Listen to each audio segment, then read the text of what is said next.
প্রিয় দর্শক, এল নিউজ অনলাইনে আপনাদের সাথে আছি আমি আসাদুজ্জামান সাজু। প্রিয় দর্শক, আপনাদেরকে জানিয়ে রাখি, লালমনিরহাটের হাতীবান্ধা উপজেলার গড্ডিমারি ইউনিয়নের 2 নং ওয়ার্ড দোয়ানি পিত্তিপাড়া এলাকায় আজ সন্ধ্যার আগে 7 বছরের এক শিশুর যৌনাঙ্গে নির্যাতনের অভিযোগ উঠেছে।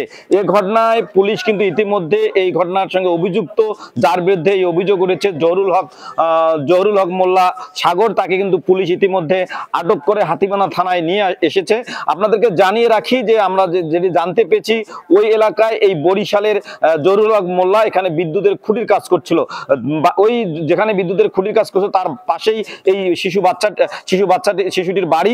ওই শিশুর মা যখন বাড়িতে ছিল না, সুযোগ বুঝে এই জহুরুল হক মোল্লা সাগর সেই বাড়িতে প্রবেশ করে, সেই শিশুকে টাকা দিয়ে তাকে ম্যানেজ করে তাকে একটি বেডে শুয়ে তার যে প্যান আছে সেই প্যান খুলে তার যৌন অঙ্গে, কেউ বলছে নির্যাতন, কেউ বলছে শক্ত কোনো জিনিস বস্তু দিয়ে তাকে আঘাতের চেষ্টা করে, এমনটা আমরা জানতে পেরেছি। ঘটনা বলতে আমি সাইডে ছিলাম না, সন্ধ্যার দিকে যখন ঘটনা ঘটছে আমি তখন বাজারে চাল কিনতে আসছি। পরে আমারে বলছে সাইড থেকে যে এরকম সাইডে গন্ডগোল লাগছে, আপনি কোথায়? আমি বলছি যে আমি বাজারে আসতেছি। পরে আমি সাইডে গেছি, যাওয়ার সাথে সাথে দেখি ওরে লোকজন নিয়ে আসতেছে। পরে আমি বললাম যে দাঁড়া। পরে আর তারা দাঁড়ায় নাই, না দাঁড়ানো চলে আসার পরে আমি সাইডে গেছি। সাইডে যেয়ে পরে শুনি যে আমাদের যে জায়গায় ক্যাম্পের পাশে একটা বাড়ি আছে, যে এখানে ছোট একটা বাচ্চা আছে, বাচ্চার সাথে বলে ও কি কাজ করছে। পরে আমি বলতেছি আমি ওই যে ভিকটিম, ওনার বাড়ি যাওয়ার চেষ্টা করছিলাম কিন্তু যাইতে পারি নাই। পরে যে মহিলারা ছিল, মহিলা যে ঘটনাটা কি আমাকে একটু বলেন, আমি তো ছিলাম না। পরে বলতেছে যে আপনার এই জায়গায় যে লোক কাজ করে, ওই মেয়ের নাকি টাকা দিছে, টাকা দিয়ে সাথে খারাপ কাজ করছে। পরে আমি সাথে সাথে আবার সাদুর বাজার যেটা, ওখানে আসছি। আসার পরে শুনি যে ক্যাম্পে ধরে নিয়ে আসছে। পরবর্তীতে লোকজন দেখে ফেলে সেই বাচ্চাটিকে উদ্ধার করে প্রথমে হাতীবান্ধা হাসপাতাল, পরবর্তীতে উন্নত চিকিৎসার জন্য রংপুর হাসপাতালে, লালমনিরহাট সদর হাসপাতালে নিয়ে গিয়েছে। এই ঘটনা জানার পরপরই কিন্তু হাতীবান্ধা থানার পুলিশ তিনি কিন্তু ঘটনাস্থলে গিয়েছেন। জনগণ কিন্তু আগে থেকেই সেই ঘটনার সঙ্গে অভিযুক্ত জহুরুল হক সাগর, যার বাড়ি বরিশাল, তাকে কিন্তু আটক করে রেখেছিল। পরে পুলিশ তাকে আটক করে থানায় নিয়ে এসেছে। আমরা দেখেছি ঘটনার পরে বি সার্কেল হাতীবান্ধা, পাটগ্রাম এবং কালীগঞ্জে যিনি দায়িত্বে আছেন, তিনি কিন্তু থানায় এসেছেন।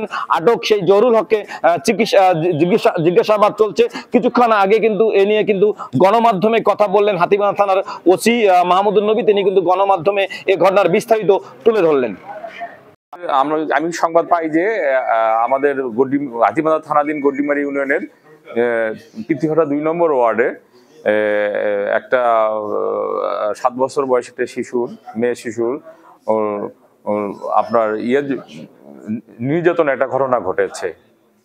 হ্যাঁ, যৌন নির্যাতনের একটা ঘটনা ঘটেছে। পরবর্তীতে আমি সেখানে ঘটনাস্থলে যাই এবং সেখান থেকে একজন ধর্ষকের কে আমরা গ্রেপ্তার করি। তার নাম জহিরুল হক মোল্লা, বাড়ি আপনার বরিশাল আগল ঝয়ড়া। তো আমরা তাকে গ্রেপ্তার করে থানায় নিয়ে এসেছি এবং তাকে ব্যাপকভাবে জিজ্ঞাসাবাদ করতেছি। এই বিষয়ে ভিকটিমের পরিবার আমাদের কাছে মামলা দেওয়ার প্রস্তুতি নিচ্ছেন। আমরা মামলা এজাহার পেলে আমরা মামলা নেব। আপাতত মেয়েটাকে প্রথমে উপজেলা স্বাস্থ্য কমপ্লেক্স হাতীবান্ধায় চিকিৎসার জন্য নিয়ে আসা হয়। পরবর্তীতে সেখান থেকে লালমনিরহাট সদর হসপিটালে তাকে চিকিৎসার জন্য প্রেরণ করা হয়েছে। আপাতত বাচ্চাটি এখনো মোটামুটি স্বাভাবিক পর্যায়ে আছে, তেমন বড় ধরনের কোনো ঘটনা নাই বলে আমি সেখানে হাতীবান্ধা উপজেলা স্বাস্থ্য কমপ্লেক্সে কর্তব্যরত ডাক্তারের কাছ থেকে আমি জেনেছি। তার সুচিকিৎসা চলছে। আমরা পরবর্তীতে বিস্তারিত আপনাদেরকে অবহিত করতে পারবো, জানাতে পারবো। হ্যাঁ, ওই অভিযুক্তকে আমরা জিজ্ঞাসাবাদ করতেছি, পরবর্তীতে আপনাদেরকে জানাবো।